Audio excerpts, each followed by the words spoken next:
एक बार नारद जी सभी देवताओं से कहने लगते हैं कि मैं भगवान विष्णु का सबसे बड़ा भक्त हूँ। मैं हर वक्त उनके गुणगान गाता हूँ, हर वक्त नारायण नारायण कहता हूँ। मुझसे बड़ा भक्त तो भगवान विष्णु का कोई दूसरा हो ही नहीं सकता। उनकी बात सुनकर के सभी देवता नारद जी की बहुत प्रशंसा करते हैं।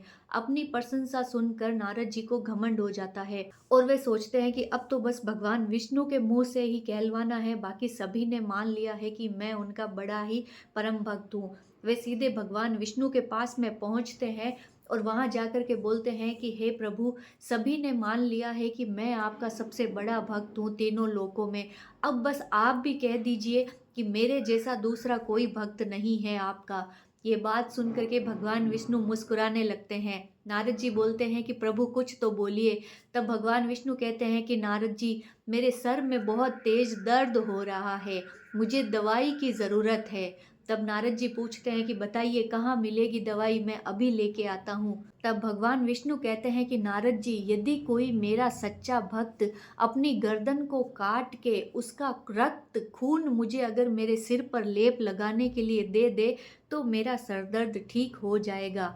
ये बात सुनकर के नारद जी बोलते हैं कि प्रभु आप चिंता मत कीजिए, मैं अभी तीनों लोक में घूम करके आपके लिए आपके सच्चे भक्त का मस्तक ले करके आता हूँ। और वहां से चले जाते हैं। नारद जी तीनों लोकों में घूमने लगते हैं, पाताल लोक, पृथ्वी लोक, सभी जगह जाते हैं, परंतु कोई भी उन्हें ऐसा सच्चा भक्त नहीं दिखता है जो भगवान के लिए अपना मस्तक काटने को तैयार हो जाए। तभी नारद जी देखते हैं कि एक खेत के अंदर एक पेड़ के नीचे एक आदमी बैठा है और वो भगवान विष्णु का नाम ले रहा है। नारद जी उसके पास पहुंच के बोलते हैं, क्या तुम भगवान के सच्चे भक्त हो? वह आदमी कहता है कि मुझे नहीं पता भक्ति कैसी होती है, मैं तो बस काम करते जाता हूँ और भगवान का नाम ले लेता हूँ।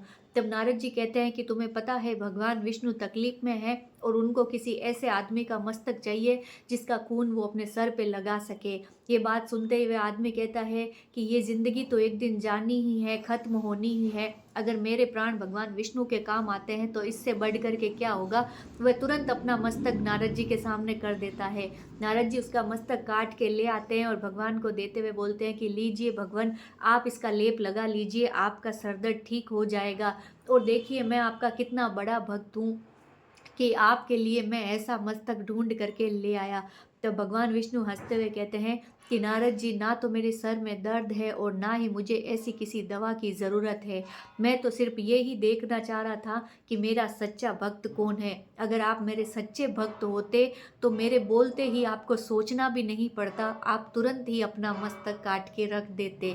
परंतु आपने ऐसा नहीं किया। आपसे ज़्यादा सच्ची भक्ति तो इस व्यक्ति की निकली जिसने मेरे लिए अपने प्राण त्याग दिए। ये बात सुनकर के नारद जी बड़े ही लज्जित होते हैं। भगवान विष्णु उस व्यक्ति को फिर से जिंदा करते हैं और उसे पृथ्वी पर भेज देते हैं। कहने का मतलब ये है कि सिर्फ दिखावा करने से और बोलने से कि हम भगवान के बहुत बड़े भक्त हैं, ये हैं वो है, कहने से भक्ति नहीं होती है। आप कैसे भक्त हैं, कैसी भक्ति करते हैं, ये उस परमेश्वर से नहीं छुपा हुआ है। जय श्री राम, जय श्री श्याम।